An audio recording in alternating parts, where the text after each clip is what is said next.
Independent ডিজিটালের নিয়মিত আয়োজন 10 minute শোতে আপনাদের স্বাগত জানাচ্ছি। আমি আশিক হোসেন। আমাদের আজকের আলোচনার বিষয় কেন খুন হলেন এমপি আজিম। আর এই বিষয়টি নিয়েই আজকে আমাদের সাথে যুক্ত হয়েছেন ইন্ডিপেন্ডেন্ট টেলিভিশনের বার্তা প্রধান মামুন আব্দুল্লাহ। মামুন, শুরুতে আপনাকে স্বাগত জানাচ্ছি। মামুন, শুরুতে আপনার কাছে একটু জানতে চাই যে এমপি আজিম কি শুধুমাত্র চিকিৎসার জন্যই কলকাতায় গিয়েছিলেন? কি জানা যাচ্ছে এখন পর্যন্ত, আমরা কি জানতে পারছি? ধন্যবাদ।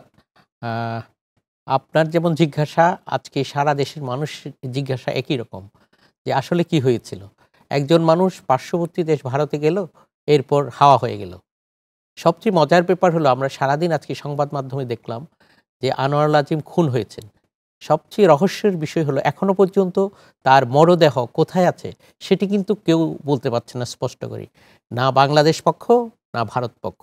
আর আপনার প্রথম প্রশ্ন, উনি কেন গিয়েছিলেন? শুধু কি চিকিৎসার জন্য গিয়েছিলেন? যদি বলতে হয় তাহলে আরেকটু পিছনে ফিরে তাকাতে হয় আমাদের।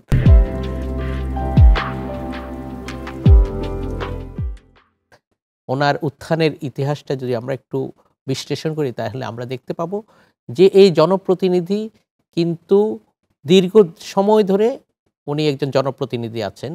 উনি গত তিনবার ধরে মেম্বার অফ পার্লামেন্ট আছেন। তার আগে তিনি ছিলেন একজন কাউন্সিলর এবং যে কাউন্সিলর হওয়ার পর এবং এমপি হওয়ার আগ পর্যন্ত তার বিরুদ্ধে অনেকগুলো মামলার হদিশ পাওয়া যাচ্ছে এখন। আমরা যেটি জেনেছি যে তিনি এমপি হওয়ার আগে যে আগের বছরেই 111 এর সময় উনি একবার পালিয়ে গিয়েছিলেন। কোথায় গিয়েছিলেন কিন্তু কেউ হদিশ করতে পারেনি। পরবর্তীতে তিনি নির্বাচিত হয়ে এমপি নির্বাচন করলেন এবং টানা ৩ বারের জন্য নির্বাচিত হলেন। সাংসদ হওয়ার মধ্য দিয়ে তিনি কিন্তু বিপুল অর্থবৈভবের মালিক হলেন। আগে পর্যন্ত তার বিরুদ্ধে অনেকগুলো মামলা ছিল। ধীরে, ধীরে মামলার সংখ্যা কমে গেল এবং সব মামলা নিষ্পত্তি হয়ে গেল। এখন খুব জনপ্রিয় একজন জনপ্রতিনিধি এবং এলাকার মানুষের জন্য উনি ব্যাপক আ সেবামূলক কর্মকাণ্ড পরিচালনা করেন। মানুষের কাছে ব্যাপক জনপ্রিয়তা আছে তার। কিন্তু তিনি গিয়েছিলেন মূলত চিকিৎসার কথা বলা হলো। আসলে তার কিছু ব্যবসা-বাণিজ্য ছিল। ব্যবসাটা ছিল স্বর্ণের ব্যবসা ছিল কিছু হুন্ডির কারবার।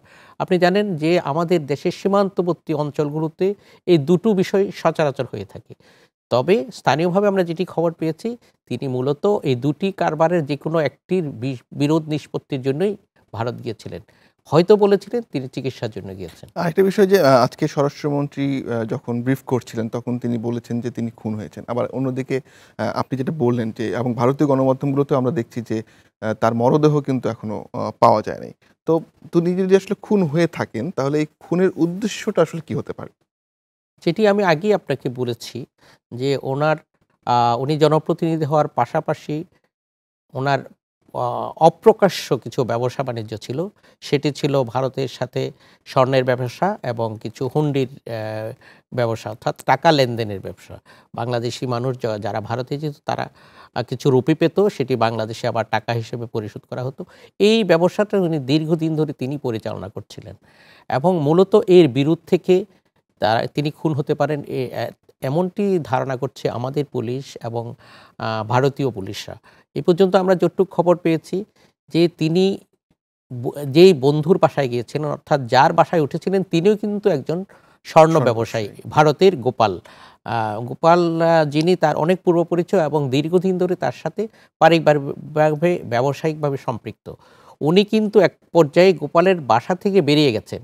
কিন্তু বেরিয়ে উনি বলে গেলেন উনি দিল্লি যাবেন। কিন্তু তার মরদেহ কিংবা তিনি যেখানে খুন হয়েছেন বলে আশঙ্কা করা হচ্ছে এবং তিনি যে এখানে অবস্থান করছিলেন গত কয়েকদিন ধরে আরো কয়েকজন সহ, সেটি পুলিশ নিশ্চিত হয়েছে। সেটি কিন্তু ওই পাশের একটু অদূরে একটি অ্যাপার্টমেন্টে এবং বিলাসবহুল এই অ্যাপার্টমেন্টের ছবি আমরা আজকে সারাদিন সংবাদ মাধ্যমে দেখেছি যে যেখানে পুলিশ গেছে, পুলিশের বিভিন্ন দপ্তর থেকে সেখানে গিয়ে অনুসন্ধান চালানো হচ্ছে, খোঁজ খবর নেওয়া হচ্ছে।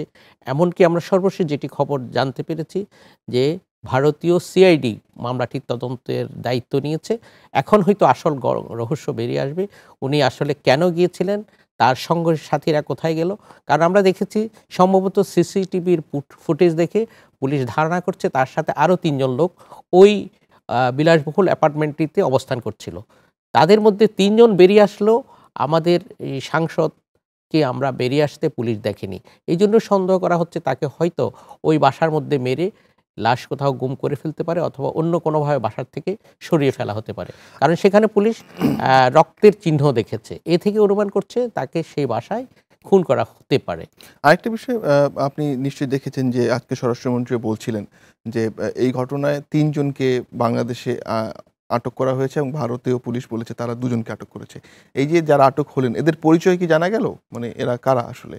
এটি আসলে পুলিশের কিছু তদন্ত চলছে। আপনি জানেন আমাদের দেশেও পুলিশ তদন্ত করছে, ভারতীয় পুলিশ তদন্ত করছে এবং ২ দেশের সমন্বিতভাবে তারা এই বিষয়টি নিয়ে কাজ করছে, যেটা আমাদেরকে বাংলাদেশের পুলিশ জানিয়েছে।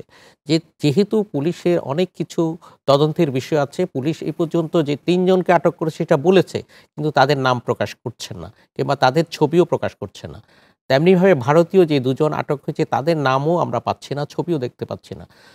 পুলিশ এখন যেহেতু বিষয়টি তদন্তের পর্যায়ে আছে এবং এটি খুবই স্পর্শকাতর বিষয়, সম্ভবত বাংলাদেশের ইতিহাসে এটি প্রথম ঘটনা হবে যে একজন মেম্বার অফ পার্লামেন্ট দেশের বাইরে গিয়ে খুন হলেন।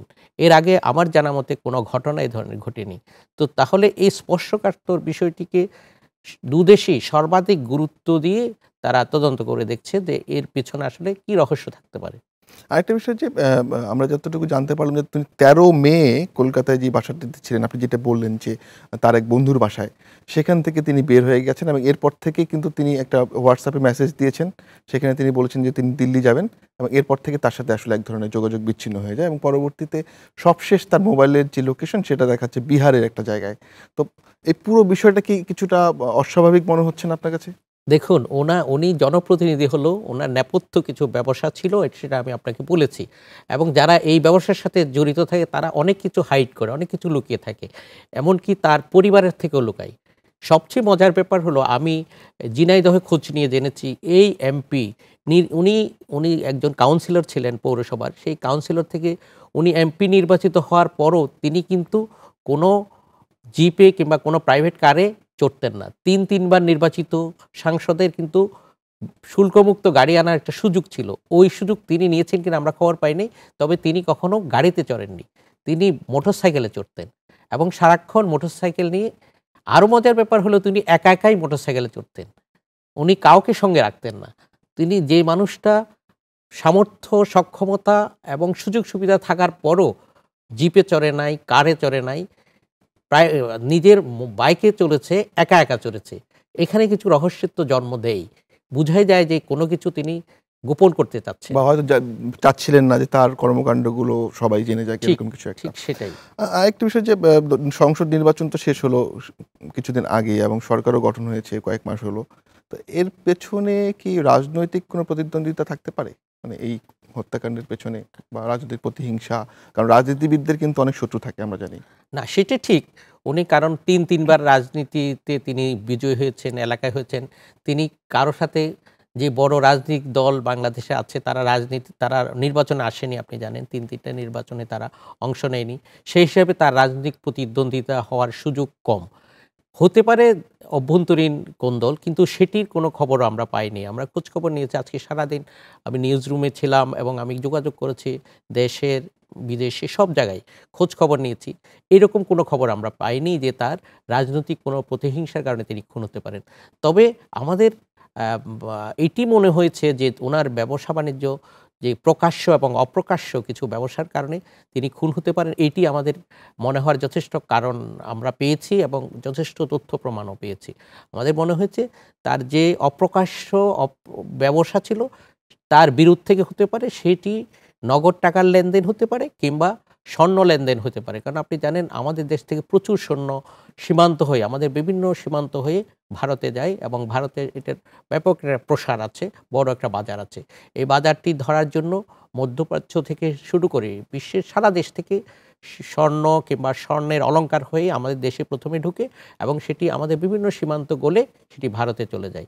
এটি আমাদের একদম, এটি সবার একটি জানা বিষয়।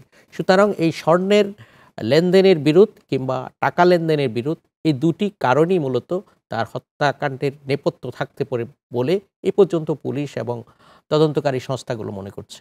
ধন্যবাদ মামুন। নিশ্চয়ই পরবর্তীতে আবারও আপনার সাথে কথা হবে। ধন্যবাদ আশিক, আপনিও ভালো থাকবেন। আজ এ পর্যন্তই, দেখা হবে পরের পর্বে রবি থেকে বৃহস্পতি। সাথে থাকুন ইন্ডিপেন্ডেন্ট ডিজিটালের, দেখতে থাকুন 10 মিনিট শো।